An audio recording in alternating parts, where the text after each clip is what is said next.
বঙ্গবন্ধুর ঐতিহাসিক ভাষণ জাতিসংঘের ৬ দাপ্তরিক ভাষায় প্রকাশ।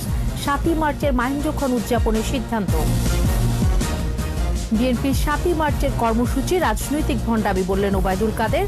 স্বাধীনতার চেতনা ভুলুণ্ঠিত অভিযোগ ফখরুলের। রোহিঙ্গাদের ভাষাঞ্চলে স্থানান্তরই চূড়ান্ত সমাধান নয়, প্রত্যাবাসনে আন্তর্জাতিক চাপ সৃষ্টির তাগিদ।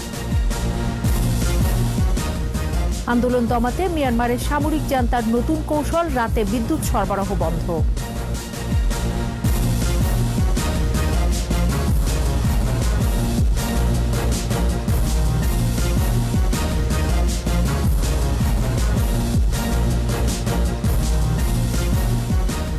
ফার্স্ট সিকিউরিটি ইসলামী ব্যাংক লিমিটেড সংবাদ শিরোনাম। আমন্ত্রণ সন্ধ্যা ৭টার ২১ সংবাদে, সাথে আছি আমি সোনিয়া স্নিগ্ধা। দর্শক, ২১ টেলিভিশনের সংবাদ একই সাথে সরাসরি দেখতে পাবেন আমাদের ফেসবুক পেজ www.facebook.com/2124 অনলাইনে। Mega spider ceiling fan, mega বাতাসে শান্তির পরশ। এই প্রথমবারের মতো জাতিসংঘের সকল দাপ্তরিক ভাষায় অনুদিত হল জাতির পিতা বঙ্গবন্ধু শেখ মুজিবুর রহমানের ঐতিহাসিক ভাষণ। বঙ্গবন্ধুর জন্ম শতবর্ষে উন্মোচন করা হয়েছে the historic 7th March speech of Bangabandhu Sheikh Mujibur Rahman, a world democracy heritage নামের গ্রন্থটি। ইউনেস্কোর সদর দপ্তরে উন্মোচন অনুষ্ঠানে ছিলেন 12 জন রাষ্ট্রদূত ও ইউনেস্কোর স্থায়ী প্রতিনিধিরা। প্রণব চক্রবর্তীর রিপোর্ট। ৭১-এর ৭ই মার্চ এই দিনটির জন্য বাঙালির ২৪ বছরের অপেক্ষা। পাকিস্তানি শোষণ বঞ্চনার ইতিহাস তুলে ধরে জাতির পিতা বঙ্গবন্ধু শেখ মুজিবুর রহমান ডাক দিলেন মুক্তির, ডাক দিলেন স্বাধীনতার। এবারে সংগ্রাম আমাদের মুক্তির সংগ্রাম, এবারে সংগ্রাম স্বাধীনতার সংগ্রাম। জাতির পিতার ঐতিহাসিক ৭ই মার্চের ভাষণেই বাঙালি প্রস্তুত হয় মুক্তির যুদ্ধে। ভাষণটি শুধু একটি ভাষণই ছিল না, ছিল মুক্তিযোদ্ধাদের অনুপ্রেরণা। সেদিন মুক্তির মশালে আগুন জ্বালালেন জাতির পিতা। স্বাধীনতার রাঙা ভোরে নতুন সূর্য, নতুন দেশ। আমার দেশ তোমার দেশ, বাংলাদেশ বাংলাদেশ, আমার দেশ তোমার দেশ, বাংলাদেশ বাংলাদেশ। জাতির পিতার ঐতিহাসিক ভাষণটি ইউনেস্কোর মেমোরি অব দ্য ওয়ার্ল্ড রেজিস্ট্রারে প্রামাণ্য দলিল হিসেবে অন্তর্ভুক্ত হওয়ার পর এবার জাতিসংঘের ৬টি দাপ্তরিক ভাষায় ভাষণটি অনুদিত হল। ইউনেস্কো সদর দপ্তরে স্থানীয় সময় সকাল 10টায় the historic 7th March speech of Bangabandhu Sheikh Mujibur Rahman, a world democracy heritage গ্রন্থটির মোড়ক উন্মোচন করা হয়। অনুষ্ঠানে Australia, England, France, Ivory Coast, Senegal, Spain, Cuba, Saudi Arab, Mauritania, Kuwait, Russia, চীন ও বাংলাদেশের রাষ্ট্রদূত ও ইউনেস্কোতে স্থায়ী প্রতিনিধিরা উপস্থিত ছিলেন।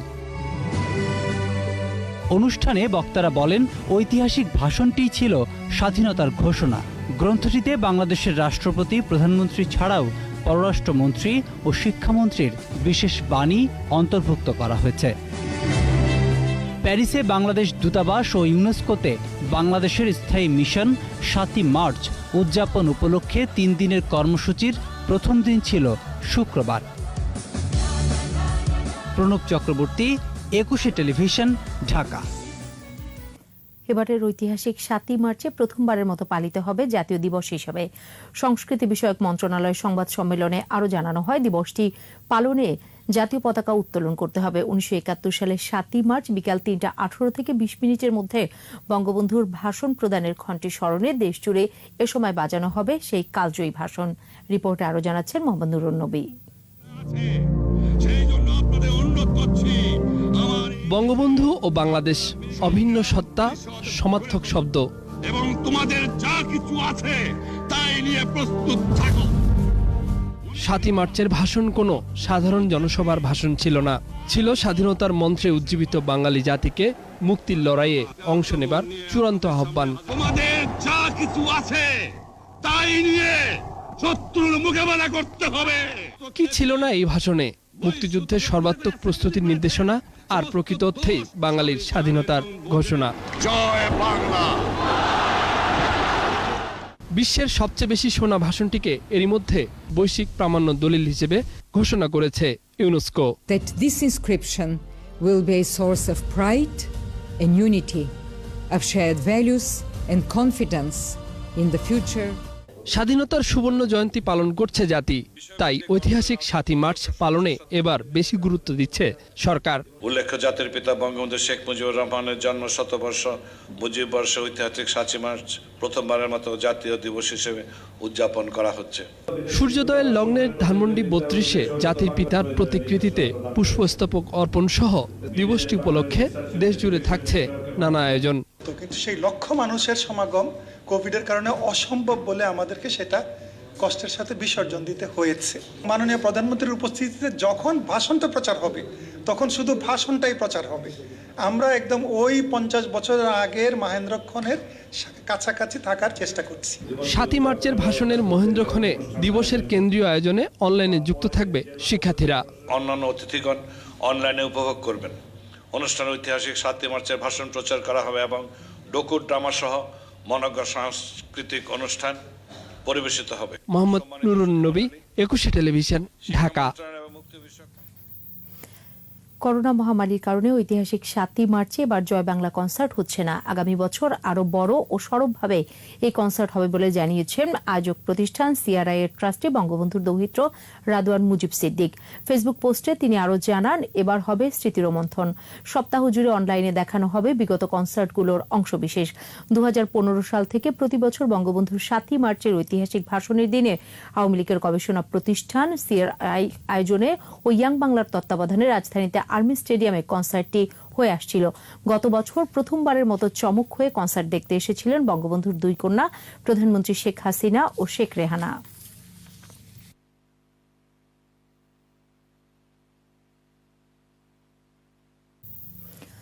কমনওয়েলথভুক্ত দেশগুলোর অনুপ্রেরণাদায়ী নারী নেতাদের তালিকায় প্রধানমন্ত্রী শেখ হাসিনা। করোনা মহামারীর সাফল্যের সঙ্গে মোকাবেলার স্বীকৃতি হিসেবে নিউজিল্যান্ডের প্রধানমন্ত্রী জেসিন্ডা আর্ডেন এবং বার্বাডোসের প্রধানমন্ত্রী মিয়া আমুর সঙ্গে উঠে এসেছে প্রধানমন্ত্রী শেখ হাসিনার নাম। আন্তর্জাতিক নারী দিবস উপলক্ষে কমনওয়েলথের একটি বিশেষ ঘোষণায় এই ৩ নারী প্রধানমন্ত্রীকে এই স্বীকৃতি দেওয়া হয়। শুক্রবার যুক্তরাজ্যে বাংলাদেশ হাই কমিশনের বিবৃতিতে কমনওয়েলথ মহাসচিব প্যাট্রিসিয়া কিউসিকে উদ্ধৃত করে এই তথ্য জানানো হয়।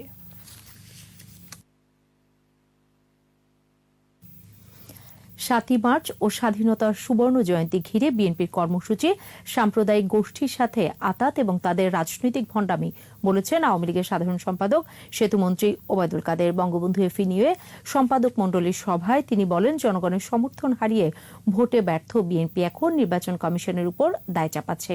প্রণব চক্রবর্তীর রিপোর্ট। আওয়ামী লীগের কেন্দ্রীয় কার্যালয়ে ঐতিহাসিক ৭ মার্চ এবং স্বাধীনতার সুবর্ণ জয়ন্তী পালনের কর্মসূচি ও প্রস্তুতি নিয়ে বাংলাদেশ আওয়ামী লীগ সম্পাদক মণ্ডলীর সাথে ঢাকা মহানগর উত্তর ও দক্ষিণ আওয়ামী লীগ এবং সহযোগী সংগঠনের যৌথ সভা। সভায় অংশ নিয়ে আওয়ামী লীগের সাধারণ সম্পাদক বলেন, সরকারের ধারাবাহিকতায় দেশ যখন উন্নয়নশীল রাষ্ট্রে, তখনও একটি মহল দেশ বিদেশে অপতৎপরতা চালাচ্ছে, গুজব ছড়াচ্ছে, মুক্তিযুদ্ধের ইতিহাস বিকৃত করছে। ৭ই মার্চের সে ঐতিহাসিক ভাষণ নিষিদ্ধই করেনি। এ ভাষণ যারা বাজাতো অনেককে অত্যাচার নির্যাতন করে পঙ্গু পর্যন্ত করে দিয়েছিল। স্বাধীনতার সুবর্ণ জয়ন্তী নিয়ে বিএনপি গৃহীত কর্মসূচি সাম্প্রদায়িক গোষ্ঠীর সাথে আঘাত করে তারা স্বাধীনতার আদর্শ বাস্তবায়িত করতে চায়। এটা হলো তার আরেকটা রাজনৈতিক ভণ্ডামি। রাজশাহীতে বিএনপির এক নেতার দেয়া বক্তব্যের প্রতিবাদ না জানিয়ে প্রমাণ করেছে এটি তাদের দলীয় বক্তব্য। বিএনপি এখন জনবিচ্ছিন্ন দল বলেও মন্তব্য করেন তিনি। তাদের ভোট কমে যাচ্ছে, কমে যাওয়ার সঙ্গত কারণ তাদের নেতিবাচক রাজনীতি। এটা সরকারেরও দোষ নয়, ভোট কম পেলে নির্বাচন কমিশনের দোষ। ওবায়দুল কাদের জানান, ৭ মার্চ সকালে বঙ্গবন্ধুর প্রতিকৃতিতে শ্রদ্ধা জানানো সহ জাতীয় কমিটির সাথে সামঞ্জস্য রেখে স্বাধীনতার সুবর্ণ জয়ন্তীর সকল কর্মসূচি পালন করবে আওয়ামী লীগ। প্রণব চক্রবর্তী, ২১শে টেলিভিশন, ঢাকা। সমালোচনাকারীদের নিশ্চিহ্ন করার চক্রান্ত চলছে বলে অভিযোগ করেছেন বিএনপি মহাসচিব মির্জা ফখরুল ইসলাম আলমগীর। আর বিএনপির নেতারা বলেন, অন্যায়ের প্রতিবাদ জানাতে আরও শক্তি সঞ্চয় করতে হবে। এ সময় ডিজিটাল নিরাপত্তা আইনেরও সমালোচনা করেন তারা। জসিম জুয়েলের রিপোর্ট। শনিবার ঢাকা রিপোর্টার্স ইউনিটিতে আলোচনা সভার আয়োজন করে বাংলাদেশ ছাত্র ফোরাম। প্রধান অতিথি ছিলেন বিএনপির মহাসচিব মির্জা ফখরুল ইসলাম আলমগীর। তিনি বলেন, রাষ্ট্রকে সরকার পুরোপুরি দলীয়করণ করেছে। এর থেকে মুক্তি পেতে সবাইকে ঐক্যবদ্ধ হওয়ার আহ্বান জানান বিএনপির মহাসচিব। যারাই এই সরকারের বিরোধিতা করছে, যারাই রাষ্ট্রপ্রধানের বিরোধিতা করছে, যারাই সরকার প্রধানের বিরোধিতা করছে, তাদেরকে নিশ্চিহ্ন করে দেওয়ার জন্য অমানবিক নির্যাতন করা হচ্ছে। এই রাষ্ট্রকে একটা দলীয়করণের রাষ্ট্র, একটা অকার্যকর রাষ্ট্র, একটা ব্যর্থ রাষ্ট্রে পরিণত করেছে। জাতীয় প্রেস ক্লাবের সামনে বিক্ষোভ সমাবেশে বিএনপি নেতারা বলেন, আর পেছনে ফিরে তাকানোর সুযোগ নেই। অধিকার আদায়ে সবাইকে ঝাঁপিয়ে পড়তে হবে। আমাদেরকে আরো সাহস শক্তি সঞ্চয় করতে হবে। এই যে স্বৈরশাহীর বিরুদ্ধে রুখে দাঁড়াতে হবে। আমরা একজন করে লক্ষ কোটি লোক একসঙ্গে হয়ে একদিন স্বৈরশাহীর এই সরকারকে আমরা পতন করাবো। জনগণের দেশ জনগণই ডিসাইড করবে, জনগণের গণতন্ত্র জনগণের ফিরিয়ে আনবে। এখানে গণতন্ত্র বা গণতন্ত্র কিন্তু কাজে লাগবে না। আর এজন্য সবাইকে ঐক্যবদ্ধ হওয়ার আহ্বান জানান বিএনপির নেতারা। জসিম জুয়েল, 21 টেলিভিশন, ঢাকা। আধুনিক সুবিধা দিয়ে রোহিঙ্গাদের ভাষাঞ্চলে স্থানান্তরই চূড়ান্ত সমাধান নয় বলে মন্তব্য করেছেন বিশিষ্টজনেরা। তাদেরকে মিয়ানমারে ফেরাতে আন্তর্জাতিক চাপ সৃষ্টি প্রয়োজন। বাস্তুচ্যুত রোহিঙ্গা জনগোষ্ঠীর ভাষাঞ্চলে স্থানান্তর এবং এর সুবিধা অসুবিধা বিষয়ক গবেষণা ফলাফল প্রকাশ অনুষ্ঠানে তারা এই মন্তব্য করেন। গবেষণায় উঠে আসে, ভাষাঞ্চল শুধু বাসযোগ্য নয়, বরং কক্সবাজার ক্যাম্পের চেয়ে অনেক বেশি নিরাপদ। মফিউর রহমানের রিপোর্ট।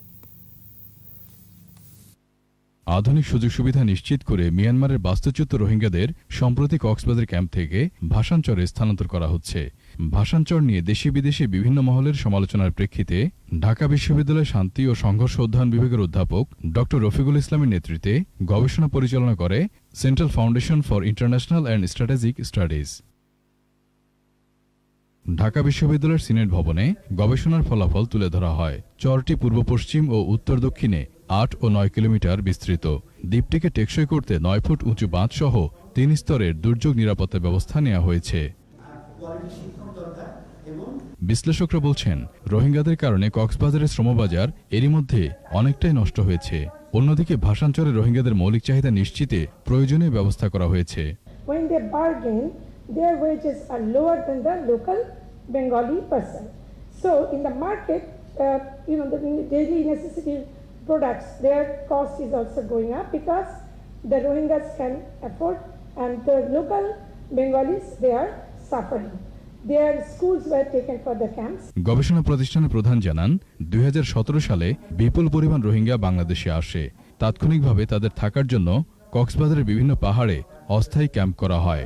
ভালো পরিবেশ না থাকায় তারা জড়িয়ে পড়ে নানা অপরাধের সাথে। অপরাধ দমন ও ভালো জীবনযাপনের জন্যই ভাষাঞ্চলে ক্যাম্প করেছে সরকার। Population of Rohingyas in Cox's Bazar area is definitely posing a number of threats emanating from human trafficking, drug smuggling, arms running, then deterioration of the law and order situation, as it has been mentioned in the presentation quite in depth. Then about the livelihood, competition with the locals, environmental degradation and healthcare, etc. অনুষ্ঠানের প্রধান অতিথি বলেন, ভূতাত্ত্বিক দিক থেকে ভাষাঞ্চল এখন পর্যন্ত পাওয়া তথ্য অনুযায়ী টেকসই ও নিরাপদ। এর স্থায়িত্ব নিয়ে কোনো মহলের চিন্তার কোনো কারণ নেই বলেও নিশ্চিত করেন তিনি। কন্ডিশন বিবেচনায়, এডুকেশনের বিবেচনায়, প্রাইভেসির বিবেচনায়, সকল বিবেচনায় ভাষাঞ্চলের অবস্থা কক্সবাজারে আনঅর্গানাইজড যে লিভিং কন্ডিশন সে তুলনায় অনেক ভালো। বক্তারা বলেন, রোহিঙ্গাদের শুধু আশ্রয় নয়, বরং নিরাপদ জীবনযাপনের ব্যবস্থা করে দেওয়ার জন্য দেশি বিদেশি সবারই উচিত বাংলাদেশ সরকারকে ধন্যবাদ দেয়া।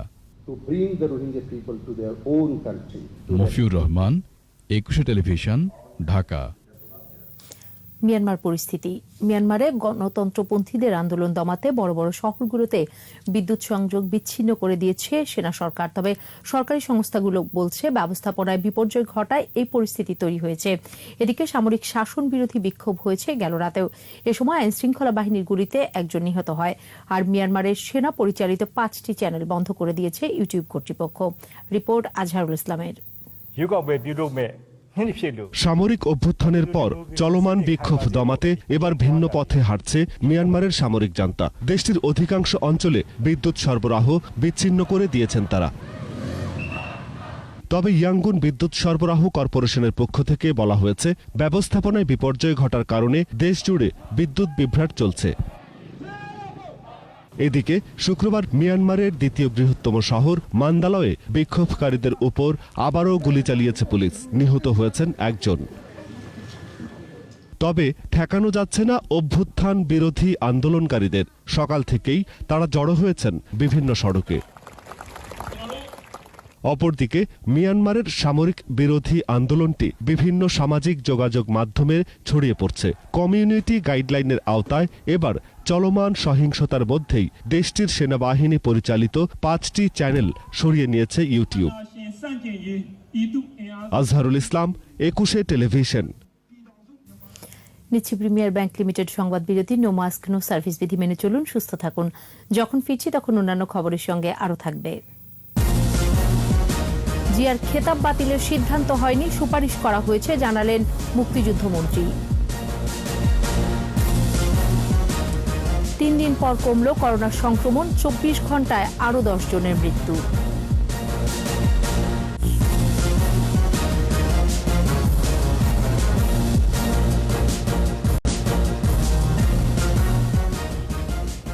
আবারও আমন্ত্রণ সন্ধ্যা 7টার 21 সংবাদে। জিয়াউর রহমানের মুক্তিযোদ্ধা খেতাব বাতিলের সিদ্ধান্ত হয়নি, সুপারিশ করা হয়েছে বলে জানিয়েছেন মুক্তিযুদ্ধ বিষয়ক মন্ত্রী আকাম মোজাম্মেল হক। জাতীয় প্রেস ক্লাবে জাতির পিতা বঙ্গবন্ধু শেখ মুজিবুর রহমানের জন্ম শতবার্ষিকী এবং 7ই মার্চের ভাষণ দিবস উপলক্ষে আলোচনায় যোগ দেন মুক্তিযুদ্ধ বিষয়ক মন্ত্রী। এ সময় বলেন, তদন্ত কমিটির রিপোর্ট পাওয়ার পরেই খেতাব বাতিলের সিদ্ধান্ত নেওয়া হবে। এরই মধ্যে একটি কমিটি করে দেওয়া হয়েছে বলে জানিয়ে তিনি বলেন, 2 মাসের মধ্যে দালিলিক প্রমাণ দাখিল করবে তারা। এরপর চুলচেরা আলোচনা করে পরবর্তী সিদ্ধান্ত।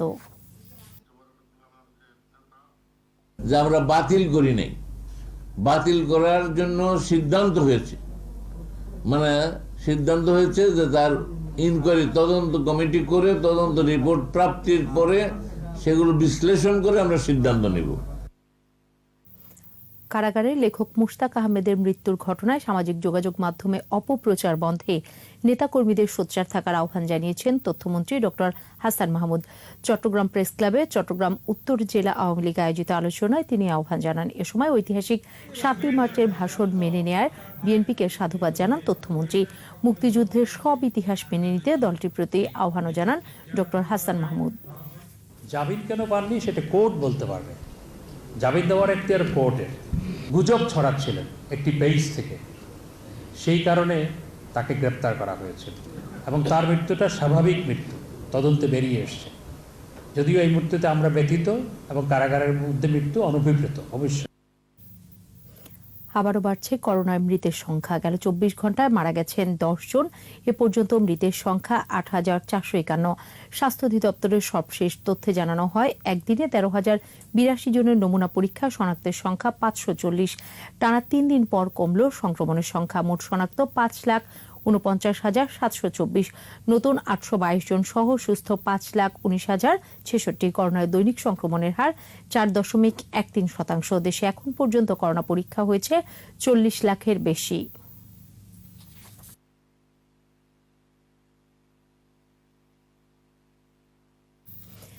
ফেনী শহরের দুলামিয়া সড়কে একটি ভবনে বিস্ফোরণে মা মেয়ে সহ 3 জন দগ্ধ হয়েছে। গুরুতর অবস্থায় তাদের ঢাকা মেডিকেলের শেখ হাসিনা বার্ন ইনস্টিটিউটে ভর্তি করা হয়েছে। বিস্ফোরণের কারণ এখনো জানা যায়নি। ঘটনাস্থল পরিদর্শন করেছে পিবিআই কর্মকর্তারা। ফেনী প্রতিনিধি নজরুল ইসলাম রঞ্জুর রিপোর্ট, জানাচ্ছেন মুশফিকা নাজনীন। শুক্রবার রাত 11টার দিকে এসএসকে রোডের দুলামিয়া সড়কের শফিক ম্যানশন নামে 6তলা একটি ভবনের 5ম তলায় বিকট শব্দে বিস্ফোরণ ঘটে। এ সময় গোটা এলাকা প্রকম্পিত হয়। পরে ভবনটিতে লাগা আগুন নিয়ন্ত্রণে আনে স্থানীয়রা। একটা বিকট একটা আওয়াজ হচ্ছে, আওয়াজের সাথে সাথে সব দরজাগুলো পড়ে গেছে। তখন আমি পুতুল দিয়ে খেলতেছিলাম, তখন মনে হইতেছিল এখান দিয়ে আগুনের লুয়া পড়তেছে। এদিকে দেখি আগুন জ্বলতেছে আর কালো ধোঁয়া, তো আমরা যার থেকে যে বালতি আছে আমরা বালতি এনে আগে পানিটা দিছি। এক পর্যায়ে ঘটনাস্থল থেকে অগ্নিদগ্ধ মা মেয়ে সহ 3 জনকে উদ্ধার করে ফেনী জেনারেল হাসপাতালে নেওয়া হয়। শরীরের 60 অংশ পুড়ে যাওয়ায় তাদের ঢাকা মেডিকেলে স্থানান্তর করা হয়। সবাই চিৎকারের সাথে আমিও গেছি, দেখি যে একজনের আমিও শুধু ফেসটা দেখছি, এটা সাদা হয়ে গেছে ফেসটা। নাতিরকে তো দেখি নাই, ওই বউটাকে দেখলাম আর কি, বেমস, শুধু হাত জ্বলা। বিস্ফোরণে ভবনটির চতুর্থ, পঞ্চম ও ষষ্ঠ তলায় জানালার গ্লাস ও দরজা সহ বেশ ক্ষয়ক্ষতি হয়েছে।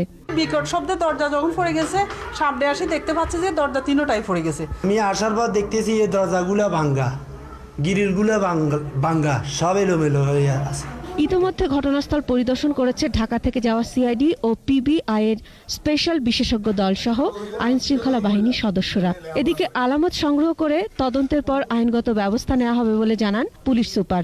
গ্যাস লাইনটা ছিল লিকেজ থাকতে পারে, অথবা গ্যাসের যে চুলাটা ছিল সেটা ওপেন থাকতে পারে, মনের বলে অনেকে অনেক সময় ওপেন রাখেন, এখান থেকে গ্যাস বেরিয়ে গেছে। রাতের বেলা তারা যে মশার ব্যাটটা ওপেন করেছিলেন, যেটা হয় মশার ব্যাট যখন মশার সংস্পর্শে আসে একটা স্পার্ক হয়, এই স্পার্ক যখন আসছে আলটিমেটলি কিন্তু গ্যাসের সাথে একটা এক্সপ্লোশন হয়ে গেছে। আহতরা হলেন মাহবুবুল ইসলাম নামে এক দুবাই প্রবাসীর স্ত্রী মেহেরুন্নেসা এবং 2 মেয়ে ফারহা ইসলাম ও হাফসা ইসলাম। মাসুম আলিসা, 21 টেলিভিশন। দর্শক দেখছিলেন মাসুম আলিসার রিপোর্ট। যশোরের উদীচী সমাবেশে বোমা হামলার 22 বছর পূর্ণ হলো আজ। হত্যাযজ্ঞের এতগুলো বছর পার হলেও থমকে আছে মামলার পুনঃতদন্তের কাজ। ফলে হতাশা ও ক্ষোভ বিরাজ করছে নিহতদের পরিবার, আহত ও উদীচী কর্মীদের মাঝে।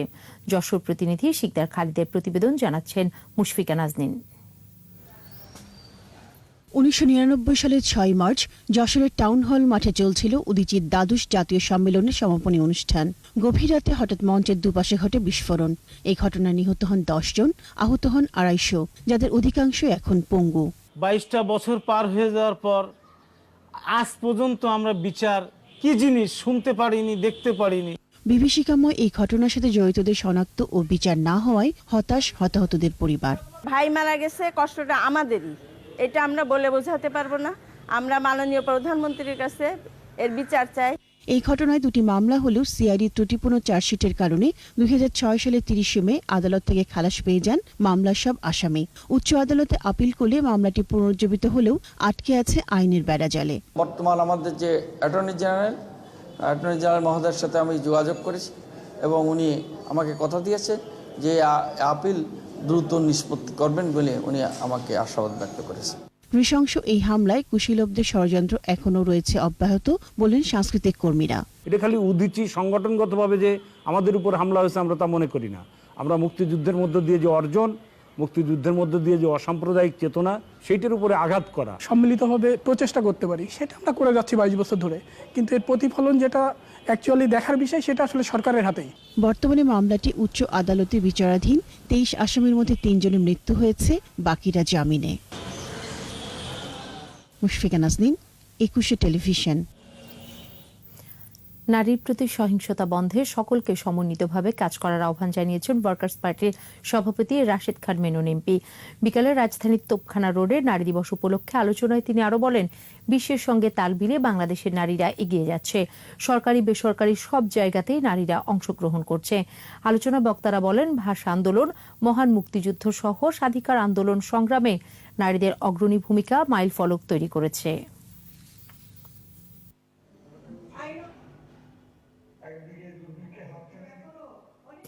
এবারে আমাদের বিশেষ আয়োজন, স্বাধীনতার 50 বছর।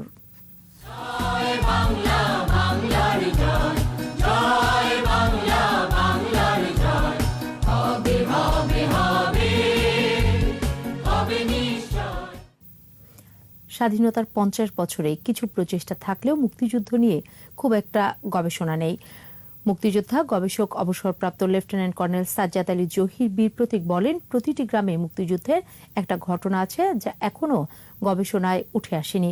ভুয়া মুক্তিযোদ্ধাদের চিহ্নিত করে নারী মুক্তিযোদ্ধাদের উপর গবেষণা বাড়ানোর আহ্বান এই বীর মুক্তিযোদ্ধার। বিস্তারিত শাকিরা আরজুর রিপোর্টে। পাকিস্তান রাষ্ট্রের জন্মের পরপরই বাঙালির উপর শোষণ, বঞ্চনা, বৈষম্য, সেই থেকে মুক্তি সংগ্রাম।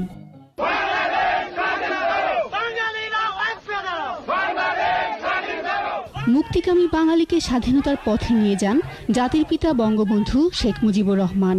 যে পর্যন্ত 7 কোটি মানুষ তার অধিকার আদায় করতে না পারবে, সে পর্যন্ত বাংলার মা বোনেরা, বাংলার ভাইয়েরা আর শহীদ হবে না, গাজী হবে। যারা শহীদ হবেন তারা পথ দেখিয়ে যাবেন। ভবিষ্যৎ বংশধর তারা মুখ উঁচু করে দাঁড়ালে দুনিয়ার সঙ্গে বলতে পারবে, আমি বাঙালি, আমি মানুষ, আমার স্বাধিকার আছে, আমার অধিকার আছে। 9 মাস রণাঙ্গনে রক্ত দিয়েছে বাঙালি, তেমনি একের পর এক যুদ্ধ জয় করে এগিয়েছে চূড়ান্ত বিজয়ের পথে। সাহসী বাঙালি ছিনিয়ে আনে স্বাধীনতার লাল সূর্য। লেফটেন্যান্ট কর্নেল অবসরপ্রাপ্ত কাজী সাজ্জাদ আলী জহির বীর প্রতীক, রণাঙ্গনের যোদ্ধা, মুক্তিযুদ্ধ নিয়ে গবেষণা করেন দীর্ঘদিন। তার মতে বাংলাদেশের ইতিহাসে গণমানুষের কাহিনী এখনো লেখা হয়নি। পাখি শিকার করার পরিকল্পনা করলো না, বাঙালি শিকার করার পরিকল্পনা করেছিল। সেটাই ছিল লারকানা ষড়যন্ত্র। সেই ষড়যন্ত্র নিয়ে আমরা তো গভীরভাবে আমরা পর্যালোচনা করলাম না। কেন লেখা হয়নি সেই যুক্তিটাও তুলে ধরলেন এই গবেষক। বেশিরভাগ মুক্তিযোদ্ধারা মারা গেছেন অথবা বয়স হয়ে গেছে। আরেকটা বিষয় ছিল, দরিদ্র হতদরিদ্র 80% মুক্তিযোদ্ধাই ছিল কৃষকের সন্তান। জাতির পিতাকে সপরিবারে হত্যার পর ইতিহাস পেছনে হাঁটা শুরু করলো। ইতিহাস ছিটকে পড়ে কক্ষপথ থেকে। সামরিক স্বৈরাচারের শাসনে মৌলবাদী অপশক্তির উত্থানে ইতিহাস বিকৃত হয়েছে। আইয়ুব খানের পতন, আগরতলা মামলা, সে ফার্সিক্যাল মামলা যার রেকর্ড এখন বের হয়ে গেছে, সেখানে বঙ্গবন্ধুকে হত্যা করার একটা প্রচণ্ড প্রচেষ্টা, তারপরে গণ আন্দোলন, এই সব ঘটনাগুলো কিন্তু সঠিকভাবে গবেষণামূলকভাবে লিপিবদ্ধ করা হয়নি। 71-এর নারীর ভূমিকা নিয়ে কোনো গবেষণা নেই বলে আক্ষেপ আছে এই বীর মুক্তিযোদ্ধার। চিকিৎসা না করতো, আশ্রয় দিয়ে লুকিয়ে না রাখতো, যখন ঘেরায় পড়ে যেতাম তাহলে আমরা বাঁচতে পারতাম না। সে কথা আমরা ভুলে গেছি। মুক্তিযুদ্ধের সময় বেশিরভাগই এখন বেঁচে নেই। তরুণ প্রজন্ম এগিয়ে আসলে তথ্যগুলোকে সন্নিবেশিত করে গবেষণা বেগবান করলে ইতিহাস সুরক্ষিত হবে বলে মনে করেন তিনি। আমাদের সেই বয়স আস্তে আস্তে শেষ হয়ে যাচ্ছে। শাকেরা আরজু, 21 টেলিভিশন, ঢাকা। নিচ্ছে প্রিমিয়ার ব্যাংক লিমিটেড সংবাদ বিরতি। নো মাস্ক নো সার্ভিস বিধি মেনে চলুন, সুস্থ থাকুন। যখন ফিরছি তখন অন্যান্য খবরের সঙ্গে আরও থাকবে। কারিগরি শিক্ষায় দক্ষ শ্রমিক তৈরির তাগিদ, এশিয়ান সেন্টার ফর ডেভেলপমেন্টের প্রতিবেদন। পাকিস্তানে ক্ষমতা আরও সুসংহত ইমরান খানের আস্থা ভোটে জয়।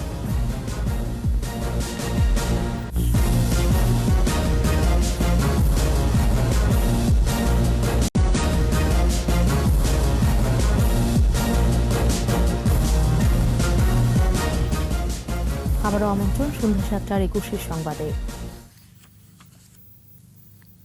ঢাকা উত্তর সিটি কর্পোরেশনের অর্থায়নে রাজধানীর বনানীতে উদ্বোধন করা হয়েছে শহীদ জায়ান চৌধুরী মাঠ। শ্রীলঙ্কার সন্ত্রাসী হামলায় নিহত জায়ানের নানা আওয়ামী লীগের প্রেসিডিয়াম সদস্য শেখ ফজলুল করিম সেলিম মাঠটি উদ্বোধন করেন।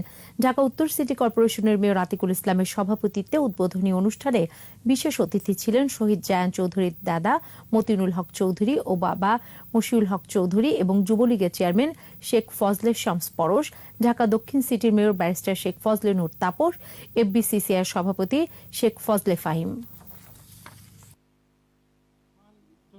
আগামী ভবিষ্যৎ যুবকরা কিন্তু এবং মেয়েরাও কিন্তু এই মাঠে খেলতে পারবে এবং এই মাঠটি আমরা ম্যানেজমেন্টের মাধ্যমে দিতে যাচ্ছি। আপনারা দেখেছেন এটা সিকিউরিটি করা আছে এবং এখানে আমরা যাদেরকে দিব তারাও পথ শিশু যারা খেলতে পারে তাদের জন্য একটা সময় বেঁধে দেওয়া হবে। চীনের উইঘুর মুসলিমদের উপর নির্যাতন ও গণহত্যা বন্ধের দাবিতে ঢাকা বিশ্ববিদ্যালয় ক্যাম্পাসে দেয়াল লিখন করেছেন শিক্ষার্থীরা। পাশাপাশি প্রতিবাদী ছবি আঁকার মাধ্যমে মুসলিম গণহত্যার প্রতিবাদ জানানো হয়। নির্যাতিত উইঘুর সম্প্রদায়ের পাশে দাঁড়ানো ও এ বিষয়ে মানুষকে সচেতন করার অংশ হিসেবে এই উদ্যোগ, এমনটা জানান সংশ্লিষ্টরা। নির্যাতিতদের অধিকার নিশ্চিত করতে আন্তর্জাতিক সম্প্রদায়কে আরও সোচ্চার হওয়ারও আহ্বান তাদের। চীনের সিনজিয়াং প্রদেশে বসবাসরত 20 লাখ উইঘুর মুসলিমদের বন্দী রেখে নানাভাবে নির্যাতনের অভিযোগ রয়েছে চীন সরকারের বিরুদ্ধে।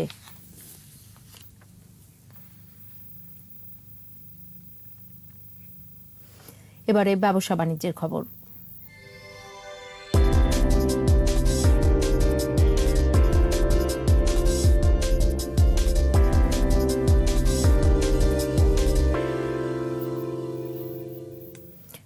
চতুর্থ শিল্প বিপ্লবের চ্যালেঞ্জ মোকাবেলায় কারিগরি শিক্ষা সম্পন্ন দক্ষ শ্রমিক তৈরির আহ্বান জানিয়েছেন বিশেষজ্ঞরা। এশিয়ান সেন্টার ফর ডেভেলপমেন্ট প্রতিবেদন প্রকাশ নিয়ে অনলাইন সেমিনারে এ আহ্বান জানান তারা। 320টি রপ্তানিমুখী পোশাক কারখানা, প্রায় 1150 শ্রমিকদের আর্থসামাজিক পরিস্থিতি গবেষণায় তৈরি করা হয়েছে প্রতিবেদনটি। উন্নয়নশীল দেশের মর্যাদা অর্জনের সূচক ধরে রাখতে প্রতিবেদনে গুরুত্ব পেয়েছে শ্রমিকদের দক্ষতার পাশাপাশি কারিগরি শিক্ষা জ্ঞানের বিষয়টি। From this research, we could find out there is a gap of 5.2%, which is approximately 120,000 workers are not getting the maternity benefit. I found it extraordinary to see that 23% of the expenditure goes towards recreation. This fourth industrial revolution will impact on education and work sectors. We are also supporting workers' education and giving matching grants. So I'm hoping that, the next level of graduation for the workers will happen and they will be educated so that they can move forward. কুয়াকাটার গোলপাতার গুড় প্রসারমান এই কৃষি পণ্যটি আঞ্চলিক চাহিদা মিটিয়ে পর্যটকদের হাত ধরে যাচ্ছে দেশের বিভিন্ন প্রান্তে। কোনো রাসায়নিক ছাড়াই স্থানীয়রা এই গুড় তৈরি করেন। তারা বলছেন এর বাণিজ্যিক সম্ভাবনাকে কাজে লাগাতে প্রয়োজন যথাযথ সহায়তা। পটুয়াখালী প্রতিনিধি রিপোর্ট জানাচ্ছেন মাসুমা লিসা। উপকূলের কৃষকরা পাম গোত্রের উদ্ভিদ গোলগাছের রস থেকে গুড় তৈরি করেন কেবল নিজেদের প্রয়োজন মেটাতে। চাহিদা থাকায় এই পণ্যটির সীমিত বাণিজ্যিক উৎপাদন শুরু হয়েছে। বাণিজ্যিকভাবে গুড় উৎপাদনের জন্য গোলপাতার চাষ করেছেন উপকূলের কৃষকরা। নিজেদের বাগান থেকেই রস সংগ্রহ করে গুড় উৎপাদন করেন তারা। গোলপাতা গুড়ের পুরোপুরি বাণিজ্যিক উৎপাদনের জন্য সরকারি বেসরকারি পৃষ্ঠপোষকতা দাবি করেছেন স্থানীয় কৃষকরা। যেভাবে পরিশ্রম করি সেভাবে আমরা এটার ফলাফল পাইতেছি না, কারণ বাজারে নিলে এটা আমাদের 120 টাকা করে বেচতে হয়, তারপর আমাদের মনে করেন বাটা কিনতে হয়, তাতে আমাদের এতে খরচা পোষে না, মূল্য পাওয়া যায় না, আর খাজনাও দেওয়া লাগে, আর সময়তে বিক্রি হয় আবার সময়তে হয় না। ওই এই যদি সরকার একটু মুখ উপকার করতে তা অনেক কিছু হইতে মুখ। উপকূলে যাচ্ছে নতুন নতুন চর। এসব চরে গোলবাগান সৃষ্টি করতে বন বিভাগকে অনুরোধ করা হয়েছে বলে জানিয়েছেন জেলা প্রশাসন। গোলপাতার গুড়ের প্রতিও লোকাল এবং ঢাকা থেকে আগত পর্যটকদের চাহিদা বেড়েছে। তো এটার আওতায় আমরা যেটা চাচ্ছি এটা হলো যে স্থানীয় মানুষজনকে উদ্বুদ্ধ করে আমাদের গোলপাতার বাগান বাড়ানো এবং তাদের এটা একটা অর্থনৈতিক আয়ের একটা পথ হিসেবে দেখা। যথাযথ সহায়তা পেলে গোলগুড় হতে পারে একটি ব্যতিক্রমী রপ্তানি পণ্য। Masuma Lisa, 21 television. এবারে আন্তর্জাতিক খবর।